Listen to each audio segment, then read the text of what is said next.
అందరికీ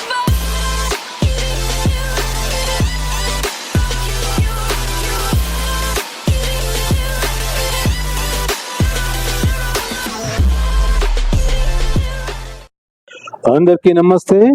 నేను మీ వెంకట్. ప్రేక్షకులు, ఈరోజు మళ్ళీ మన ప్రవీణ్ పగడాల ఏదైతే ఉన్నాడో, తాగి చచ్చాడో, తాగి బైక్ మీద డ్రైవ్ చేసి అక్కడక్క 2-3 సార్లు తాగి డ్రైవింగ్ చేస్తూ పడుతూ లేస్తూ ఆయన ఆ రోజు ఏదో బాధల్లో ఉన్నాడు అని స్పష్టంగా అర్థమవుతుంది. ఆ రోజు ఏదో టెన్షన్లో ఉన్నాడు, ఏదో డిప్రెషన్లో ఉన్నాడు, ఆయనకి ఏదో సమస్య ఉంది. ఆయన ఆ సమస్యను ఎవరితో చెప్పుకోలేక బాధపడుతున్న దృశ్యం కూడా కనిపిస్తుంది. సో దీన్ని ఈ మన క్రైస్తవ పాస్టర్లు మన హిందువుల్ని మతం మార్చి మన హిందువుల్ని రెచ్చగొట్టి ఈ దేశంలో అశాంతి సృష్టించాలని చాలా ప్రయత్నాలు నడుస్తున్నవి. ఎందుకంటే ఈ పాస్టర్లకి బయట దేశం నుండి డబ్బులు వస్తాయి కదా, ఫండింగ్. భారతదేశాన్ని బ్రిటిష్ వాళ్ళని వెళ్ళగొట్టారు కదా మన వీరులు. సో అది మనసులో పెట్టుకుని క్రైస్తవులు మన దేశాన్ని ఎలాగైనా సరే క్రైస్తవ దేశంగా మార్చాలి, ఇక్కడ ఉన్న వాళ్ళందరూ మతం మార్చి మన దేశానికే శత్రువులుగా తయారు చేయాలని వాళ్ళొక్క పొందుతున్న కుట్ర. సో ఈ కుట్రలో భాగంగా పాస్టర్లకి బయట దేశంతో డబ్బులు వస్తాయి. ఆ డబ్బులు ఆశ కొరకు మన దేశానికే ద్రోహం తలపెడుతూ, సో ఇక్కడ ఉన్న అమాయక హిందువులను ప్రలోభ పెట్టి వాళ్ళకున్న ఇబ్బందులను మా దేవుడు నయం చేస్తాడు అని చెప్పి మోసం చేసి వాళ్ళ మతం మార్చి వాళ్ళతో దశమ భాగాలు ట్యాక్స్, వాళ్ళ సంపాదనలో 10% ట్యాక్స్ కట్టించుకుని మళ్ళీ ఆదివారం కానుకలు దొబ్బి కొమ్ము బలిసి ఈ దేశంలో అశాంతిని సృష్టించాలని బయట దేశాల వాళ్ళతో కుమ్మక్కు అయిన ఈ పాస్టర్ని మన దేశం నుంచి వెళ్ళగొట్టాల్సిందే. సో ప్రతి ఒక్క హిందూ మతం మారిన క్రైస్తవులు మీరు కూడా ఆలోచించండి. ఈ పాస్టర్లు ఎలా రెచ్చగొడుతున్నారు జనాల్ని. రేపొద్దున ఏదైనా అనాహుతం జరిగితే ఎవడు బాధ్యుడు? ఈ పాస్టర్ల పనేమి? ఈ పాస్టర్లు ఎవడు వచ్చి జగడలాడరు, దాడి చేయరు. మీ అమాయకులు క్రైస్తవుల్ని రెచ్చగొట్టి జనాలకి గొడవలు పెట్టికేసి తమాషా చూసే లుచ్చాగాళ్ళు అన్నమాట. సో దీనికి ఉదాహరణగా మన ప్రవీణ్ పగడాల ఏం చెప్పాడు, వాడే చెప్పుకున్నాడు ఒక వీడియోలో, నేను డ్రగ్గిస్ట్ని, ఉదయం లేసే సాయంత్రం వరకు అదే తాగడం పనే, డ్రగ్స్ తాగడం, డ్రింక్స్ చేయడం, మన కడపలో మర్డర్లు, కత్తులు, కటార్లు, పిస్తులు, ఇదే ఉన్నటువంటి లైఫ్లో వాడే చెప్పుకున్నాడు కదా. చూద్దాం ఆ వీడియో కొంచెం. నేను భయంకరమైనటువంటి డ్రగ్గిస్ట్, మీకు తెలుసో తెలియదు కానీ నేను భయంకరంగా డ్రగ్స్ వాడేవాడిని. పొద్దున్న నుంచి సాయంత్రం వరకు అదే పని. నాకు భయంకరంగా కొట్లాటల్లో తిరిగేవాడిని కడపలో. ఎంతసేపు కత్తులు, బాంబులు, అవి రివాల్వర్లు, వాడిని కొట్టాలి, వీడిని కొట్టాలి, అక్కడ కొట్టాలి, ఇక్కడ పోవాలి, ఆ మర్డర్ కేసు, ఇది కేసు, ఇది నా బతుకు. ఇట్లే ఉండేవాడిని. ఒకరోజు ఒక కేసులో పడితే ఆ కేసు నుంచి మా అక్క విడిపించింది. మా అక్క సిఐ ఆ ఊరికి. మా అక్క విడిపిస్తే కొన్ని రోజుల తర్వాత కడప విడిచిపెట్టి వచ్చేసాను హైదరాబాద్కి. హైదరాబాద్ విడిచిపెట్టి వచ్చేసిన తర్వాత ఇట్లనే ఒక మీటింగ్లో ఒక ఆయన తెల్లబొచ్చేసుకుని. సో విన్నారు కదా ప్రేక్షకులు, క్రైస్తవులు ఈ ప్రవీణ్ పగడాల అనే పాస్టర్ తాగుబోతూ డ్రగ్గిస్ట్ని, మర్డరిస్ట్ని, కత్తులు, కటార్లు మరి ఇదే గొడవలు ఉండేవాడు కదా. సో ఈయనకి ఎంతమంది శత్రువులు ఉంటారో మీరే ఆలోచించండి. అదిగాక ఈ ప్రవీణ్ పగడాల అనే తాగుబోతూ పాస్టర్ సో మహమ్మద్ ప్రవర్త గురించి, ఖురాన్ గురించి చెడ్డగా మాట్లాడినందుకు షమీ అనే ఒక భాయి ఆయనకి చంపుతామని వార్నింగ్ ఇచ్చాడు. ఈయన ఖురాన్ గురించి ఏం మాట్లాడాడు వినండి. నమస్తే. మొహమ్మద్ గారికి 3 అంటే ఇష్టం. రెండు చెప్తాను, 3 వద్దులేండి, బాగోదు, అది కొంచెం జుగుప్స్గా ఉంటుంది. 2 చెప్తా. ఆయనకు సెంట్ అంటే ఇష్టం, ఆయనకు గోట్ అంటే ఇష్టం. అంటే గొర్రె కాదు, మేక మాంసం అన్న సెంట్ అన్న ఇష్టం ఆయనకు, సుగంధాలు. సెంట్ పూసుకుని వచ్చారు పొద్దున్నే మసీద్కి.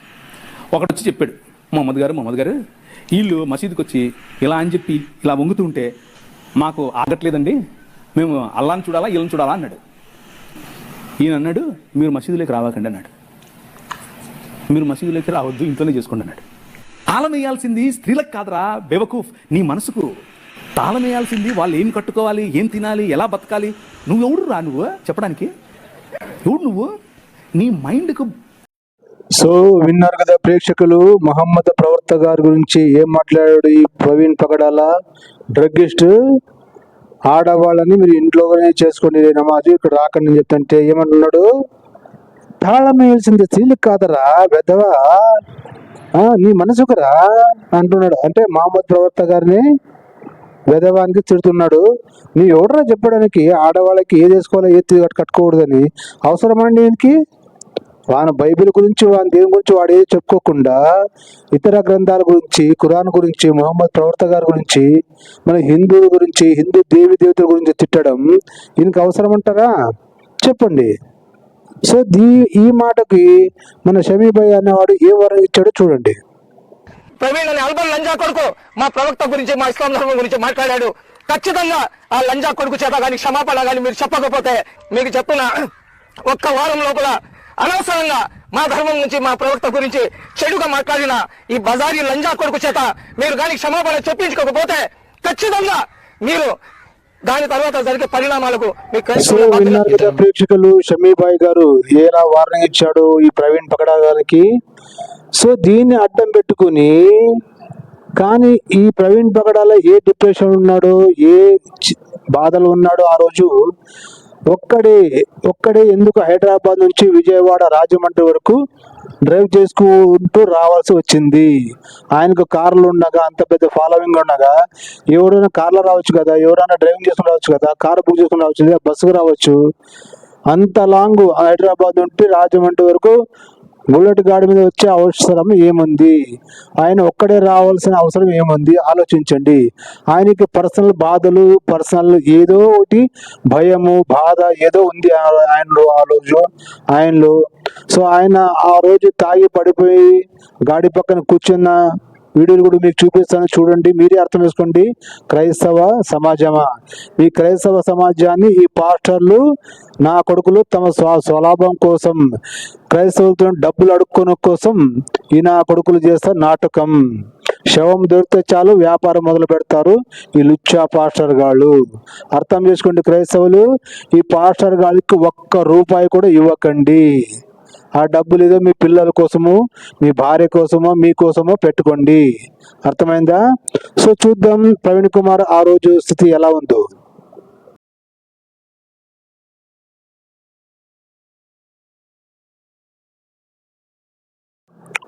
సో ఇది ప్రేక్షకులు, ప్రవీణ్ పగడాల ఆ రోజు తాగి బండి హెడ్లైట్ పగిలిన డ్రైవ్ చేస్తూ హైదరాబాద్ నుంచి విజయవాడ రాజమండ్రి వరకు ఆయన ఒక్కడే రావాల్సిన అవసరం ఏమిటి? అంత సస్పెన్స్ అయిన అవసరం ఏమిటి? మీరే ఆలోచించండి.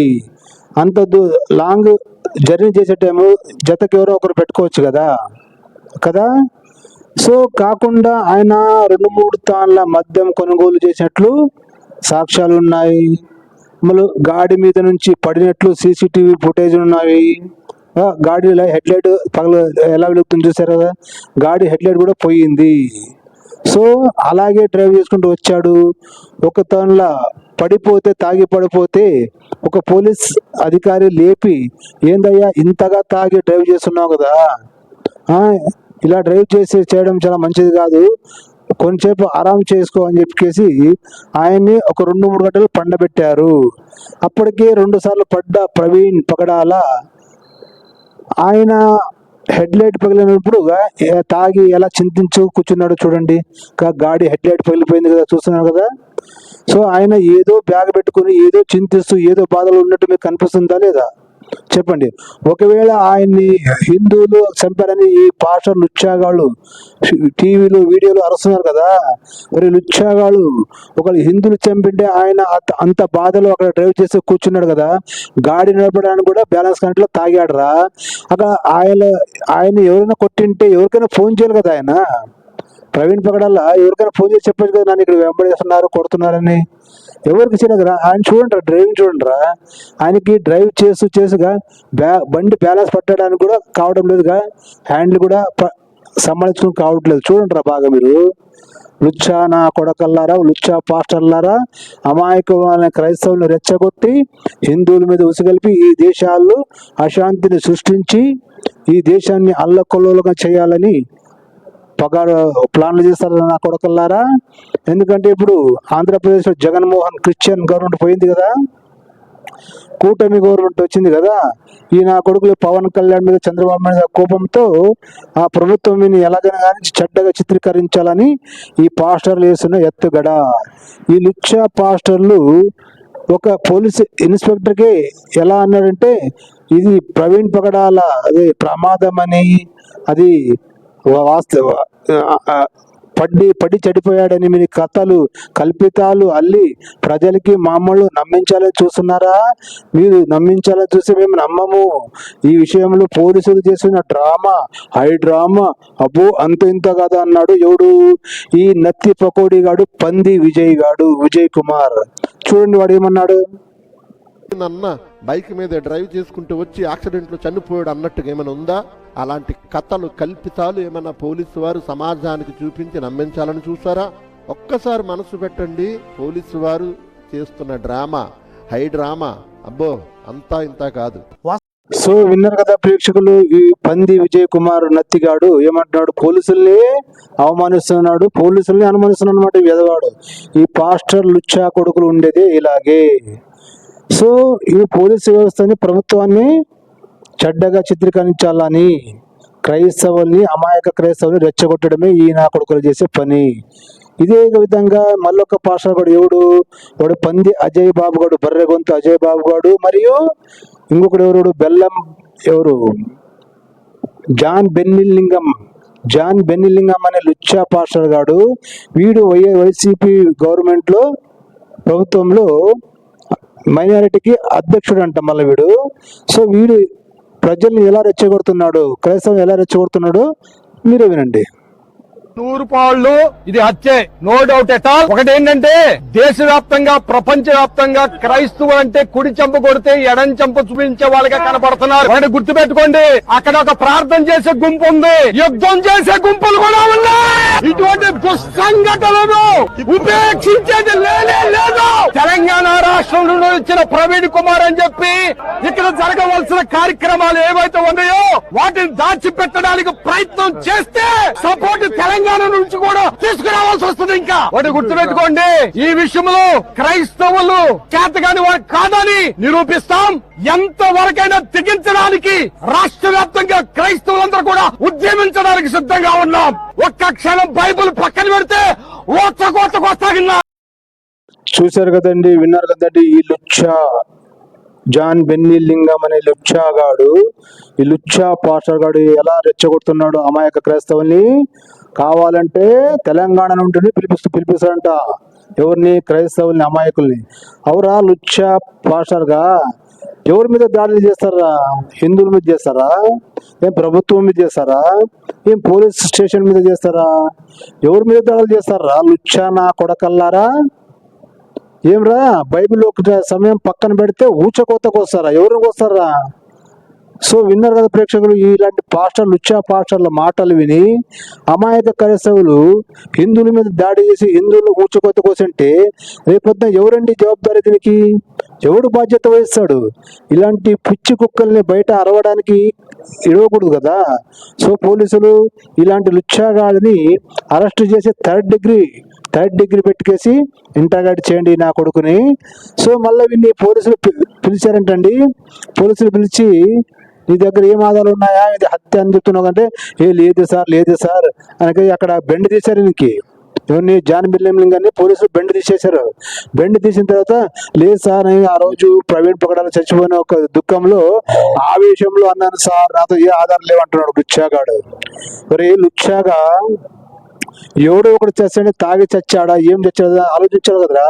పోలీసులు తెలుపుతారు కదరా దేశానికి, సమాజానికి. పోలీసులు తెలుపుతారు కదా హత్యనా, యాక్సిడెంటా, వాడు తాగి చచ్చాడా, ఏ విషయం ఉన్నా తెలుపుతారు కదరా. పోలీసులు ఉన్నది ఎందుకురా?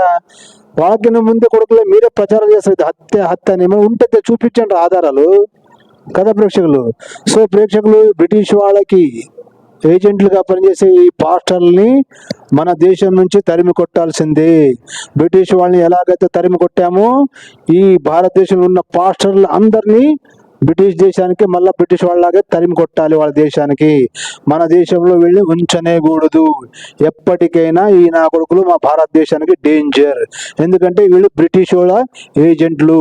బ్రిటిష్ వాళ్ళని ఇక్కడ నుంచి పరిపాలించినట్లు మనం వెళ్ళగొట్టాం కదా, ఆ కోపంతో బ్రిటిష్ వాళ్ళే ఇక్కడ ఉన్న వాళ్ళే ఇలాంటి లుచ్చాగాళ్ళని పాస్టర్లుగా మార్చి వాళ్ళకి డబ్బులు ఇచ్చి ఫండింగ్ ఇచ్చి ఇక్కడ వాళ్ళని మతం మార్చి ఇక్కడ వాళ్ళని హిందువులనే మతం మార్చి వాళ్ళని క్రైస్తవులుగా చేసి ఇక్కడ హిందువులకు క్రైస్తవులకు గొడవలు పెట్టడమే ఈ నా కొడుకుల అజెండా. భారతదేశం ప్రశాంతంగా ఉండడం చూడడం ఈ నా కొడుకులకి అవ్వదు. భారతదేశం అభివృద్ధి చెందితే ఈ నా కొడుకులకి చూడడం కాదు. అర్థమైంది కదా? సో ప్రేక్షకులు ఆలోచించండి, ఈ పాఠశాలని వెళ్ళగొట్టాల్సిందేనా లేదా ఈ దేశం నుంచి? సో మీ అభిప్రాయాన్ని కామెంట్ రూపంలో తెలియజేయండి. మరొక వీడియోతో కలుసుకుందాం ప్రేక్షకులు. అంతవరకు చూస్తుండండి భారత్ శ్రీ యూట్యూబ్ ఛానల్. నేను మీ వెంకట్. అప్పటి వరకు చెప్పండి ప్రేక్షకులు, ఇలాంటి పాస్టర్ లుచ్చా నా కొడుకుల మాటలు రాకుండా క్రైస్తవులైనా హిందువులైనా అందరూ కలిసి చెప్పండి, జై హింద్, వందే మాతరం, భారత్ మాతా కీ జై.